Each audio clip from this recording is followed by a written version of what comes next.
Hi everyone, today we're finally going to be talking about The Legend of Zelda Tears of the Kingdom. Now, I do want to preface this video by saying that there are going to be timestamps, so if you guys are just interested in learning about the gameplay and how I feel about the game overall, especially after creating my Zelda tier list video, I'm going to leave that timestamp below. And if you're someone that's trying to avoid spoilers, I will be having a spoiler section towards the end, so the beginning of this video is safe to watch. If you're trying to avoid spoilers, maybe skip the ending, but if you would love to hear my thoughts about the spoilers, because I do have a lot to talk about, you can skip to that part of the video. So going off the bat, this is definitely going to be an S tier Zelda game for me. However, I do have to preface this and say that it is not my favorite Zelda game, and it's maybe not in my top 3. It's probably like my 4th favorite Zelda game when I really think about it.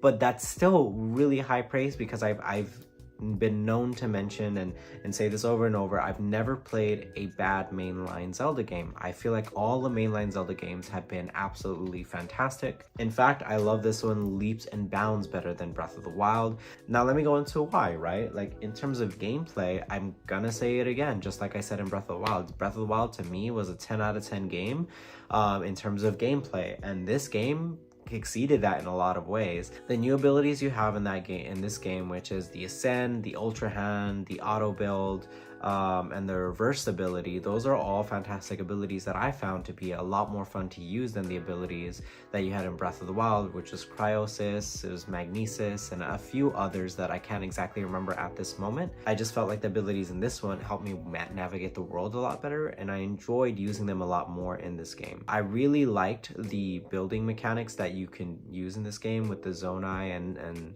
Zonai Devices and all that stuff, so those are really cool as well. And in terms of just having a sandbox world for you to explore and play in, this game has it like on lock. It's just been really exciting to play this, figure out the puzzles. There's a lot of puzzles that I feel like I completed, like not intended by the developers that way, but they still gave me the freedom to do it that way if I wanted to. And I think that's really cool because I actually really like when developers give you the freedom to play the game how you want. The sky area, which I loved a lot. I was kind of worried about it at first, thought it was just going to be an empty sky with just a bunch of treasure chests, but it is actually really fun to see and try to discover how you can get onto each island. I know that's just such a small thing that I just don't feel like enough people have talked about. The sky islands are fun, but I think the fun part of the Sky Islands is just exploring them, because you actually have to kind of figure out like, how am I going to get to that next island? Even if you use the towers in this game to get like to the different islands, and there are towers in these games that just shoot you up in the air and can get you to these new islands, it doesn't get you quite high enough where you can get to the highest islands in this game. So it's actually really fun to discover how to like progress through the sky islands themselves and seeing how high you can get. And then usually at the highest part of a certain area, you get a really good treasure, or you fight a really fun boss or something. And I found that to be really fun in this game. That was probably the best part of the exploration, was the sky islands. Hyrule itself has changed a little bit too, quite a lot actually, but not significantly so where I felt like it was such a huge departure from Breath of the Wild and I was exploring a whole new world. And I will say, and that end, I was a little bit disappointed. I felt like the Hyrule that I explored just felt so similar to the Hyrule I already explored in Breath of the Wild. If you're someone that feels like you need to play Breath of the Wild before Tears of the Kingdom, I think yes, but maybe also have some time before you play, go from Breath of the Wild to Tears of the Kingdom, because playing them back to back like this, it's going to be kind of annoying to re-explore that same old Hyrule. I think I had the benefit that I played, Breath of the Wild when it first came out. I didn't really explore Hyrule again until I played Tears of the Kingdom, and so I feel like that definitely benefited my experience, but I can't imagine going to play Breath of the Wild, exploring that entire world, and then re-exploring the same exact world in this game. I do think that some of the side quests in this game are actually kind of bad though, and that's kind of what brings the score down a little bit. I felt like most of the side quests in this game were fetch quests or just getting materials. I'm not saying there was no good side quests, but I will say like a third of the side quests, which is a lot, there's a lot of side quests in this game, but I will say a third of the side quests are quite good. And then 2/3 are kind of like just fetch questy, defeat this monster for me kind of quests. And I'm just not a fan of those because there's only so many times I could do that. The other 1/3 side quests are actually really good though. And I actually kind of like the side quests, the ones that I do like in this one. I do like them more than there was in Breath of the Wild. There's a lot of great side quests, and I don't want to spoil any of that for you guys here. Even if even when I get to the spoiler discussion, I'm sure that that's going to be based on the story and not based on these side quests. And I would just highly encourage you to go and talk to every person to get the side quest that you want, and then just don't feel bad if you don't want to attempt those side quests, but at the same time, look into every single one and see which one seems interesting to you. So while there are a lot of fetch quests, you don't have to do all of them. I didn't feel the need to do all of them, and I beat this game, and I didn't feel like I was under leveled or I was underprepared or anything. I did it fine. Shrines in this game, so much more better than Breath of the Wild in my opinion. Breath of the Wild, there were definitely shrines that I would go to and I was like, not right now. I'm just gonna get this so I can get the warp here and then just not attempt this shrine right now because I just don't want to. And in this one, the shrines actually, I feel like every single one, if it was a shrine that seemed annoying, like, oh, this is gonna take so long, I could cheese it with the new abilities that I had. And so that made that part fun. It's like, okay, even if I don't like the puzzle that they presented to me, I could solve it my own way, right? And that was the fun part of the shrines in this game. Now, there's a small part of this game that I don't think this is spoiler, but if you don't want to know about a really big surprise that I had in this game, then you can probably skip past this part. And then after this, we'll talk about spoilers briefly. Chasms, if you don't know what that is, in this new game, you can actually go under Hyrule, and that was a shock to me because from what I understood is that there was the Sky Islands and then Hyrule. I had no idea there was going to be an entire underground part of Hyrule that was as big as Hyrule itself. And if you progress through the story a little bit, you actually get, I don't want to say what it is yet, I'll get to that in the spoiler section, but it's an ability that allows you to actually travel through the underground world. I think they're just called chasms, but the underground part of Hyrule very easily, because then you can avoid certain things like gloom, which in this game it's kind of like the malice from Breath of the Wild, except this one actually takes away hearts permanently for a short period of time. There's a lot of fun enemies to fight down there as well. A lot of fun bosses with great items and great rewards. A lot of great ways to get materials down there. There's a side quest involving a particular enemy type that was in Breath of the Wild that I don't want to spoil in this section.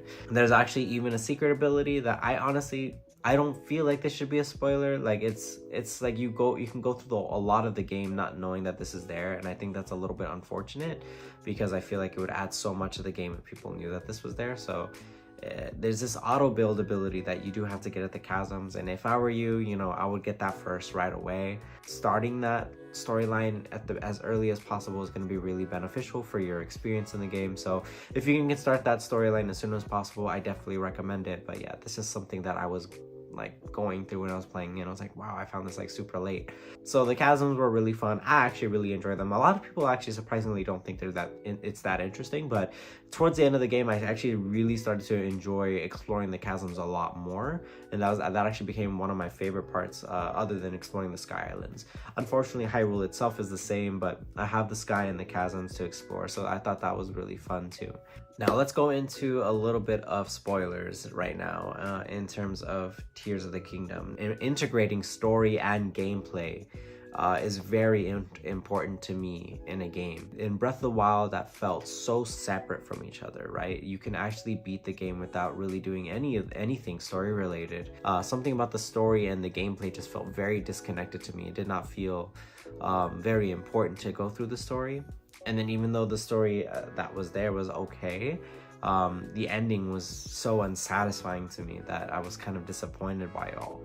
And it left somewhat of a sour taste in my mouth because I had such a great time exploring Hyrule in that game that when I got to the end of the Breath of the Wild story, I was like, that's it. It was good, but it wasn't anything groundbreaking, and I just felt like previous Zelda stories did a lot of things a lot better, especially something like Twilight Princess, which to me, and Majora's Mask, those are the two pinnacle of Zelda stories. And when Wind Waker, while it is my favorite, I will admit the story is not on par with those two games. Those just have very epic stories and tales. Tears of the Kingdom, however, that shit made me shed a tear, and that's why it's in my S tiers, because they finally found a really cool way to integrate and actually encourage you to finish the story. They still give you the freedom, you can still go straight to Ganondorf and if you want to, and you don't have to fight him, but they actually incentivize you to actually kind of go through the story, and it actually makes exploring the world a lot fun to do so. You actually get a lot of cool abilities by going through the story. If you go through the story in Tears of the Kingdom, you actually get these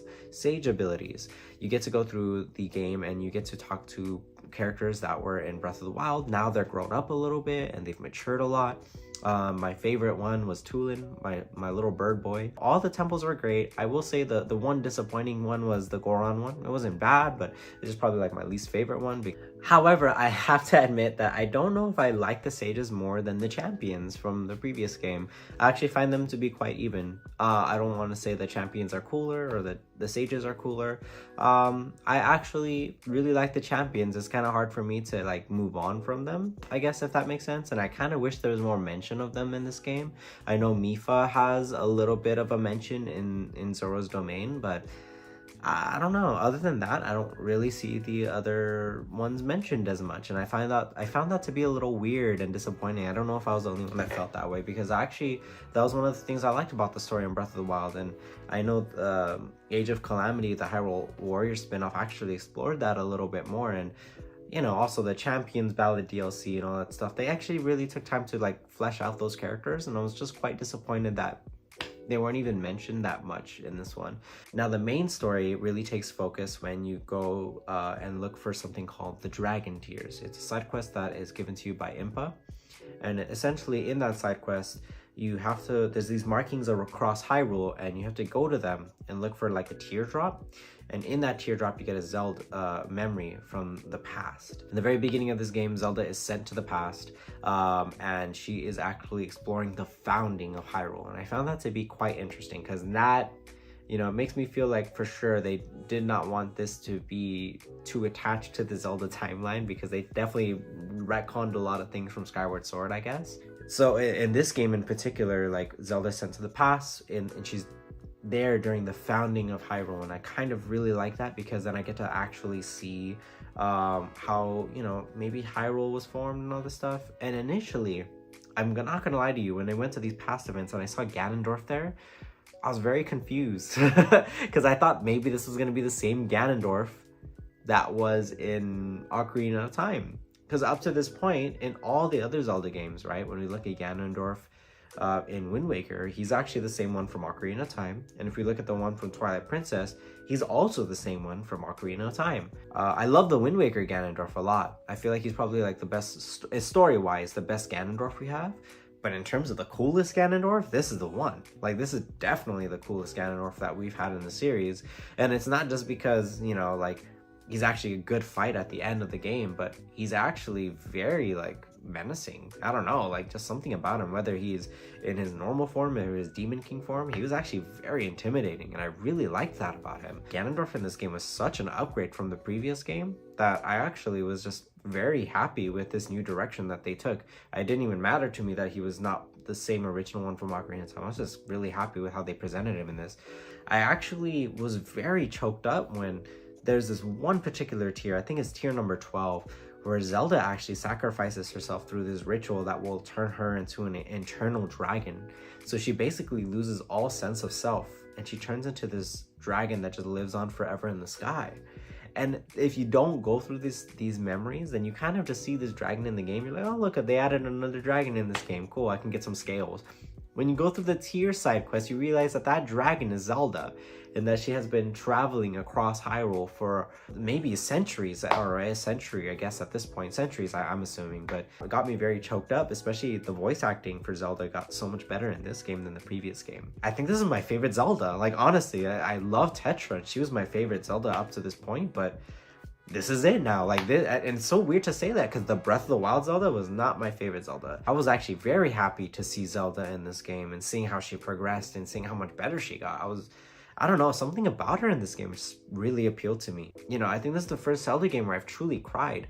And it's so crazy to say that, because I've never cried in other ones. Like, I got a little misty-eyed when, like, at the end of Twilight Princess. minor spoiler for Twilight Princess, but Midna leaves back to the Twilight Realm. I got a little teary-eyed there, but this one I actually was like, I had a few tears running down my cheeks towards the end, and I was like, damn, like this actually got me. There are some disappointing things about the story as well. Like, for example, while the sages are really cool in this game, I feel like I wish there was a little bit more story-wise with them, because I felt like every time you completed a temple, I was going through the same motions. The sage gets there. The sage from the past talks to each of them.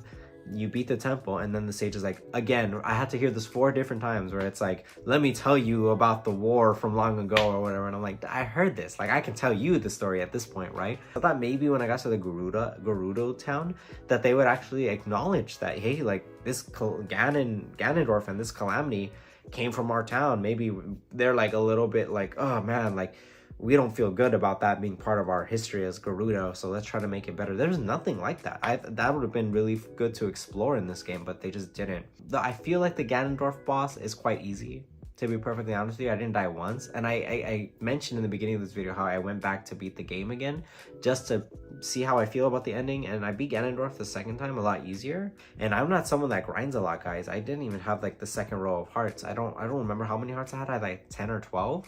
10 to 12 hearts. I didn't have that much, but you know, I got to the end. I did not prepare. I got one Great Fairy upgrade. I think I had the Champion's Tunic at like a level 8.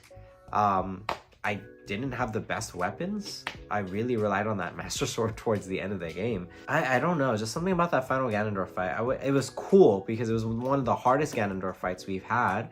I think it was the hardest Ganondorf fight we had and the most exciting one to fight. And a lot of cool story elements to show that he was like a you know, really well-rounded warrior, and he loved the thrill of battle, right? Like he would actually do flurry rushes too, and that was really cool. That was like really good spoiler surprise and everything, and I was like, whoa, like that was like, it was cool visually, right? But by that point, if you got to that point of the game where you're at the end fighting Ganondorf, I thought it was gonna be a little bit harder, but like it was still hard, don't get me wrong, but I wish they just added a little bit oomph to it. That's all. Like I just wish they made it like basically, like I would have liked a couple game overs, right? Especially at that point. Maybe the developers felt bad because getting to Ganondorf felt like maybe harder than Ganondorf himself. And I'm not trying to say this in a bragging way, because I've seen other people fight him, and I think other people have an easy time with him too. It was a cool fight, but it was very easy for me. I really loved how the game ended, and it ended with, like, you know, you reaching out to Zelda. Like in the beginning of the game, you reach out to Zelda and she falls, and you couldn't get her in time. And this one, you reach out to her and you catch her, and it's so cool, it's so good. And then if you wait through the credits, you see all the sages that they're there, and you're excited for that future of Hyrule. You know they're gonna be good. I actually don't mind seeing if they continue the story, to see where it goes from here, because I actually really liked how I felt like there's a lot of potential to see where Hyrule is going after this point, especially because they said that this is going to be the template formula going forward. However, you know, if they decide to go with a completely different Zelda, Link, and all this stuff in future games, I'm not going to mind that too much either. I'm not even thinking about the next Zelda game, because I know that's not going to come for another 7 to 10 years. But I really loved this Zelda game, and if this was the last Zelda game that ever came out, this is a great way to end out, right? I know it's not going to be the last Zelda game, of course, right? This franchise makes too much money for them to do that, but there's just something really special about this Tears of the Kingdom, and I actually am very happy with my experience in it.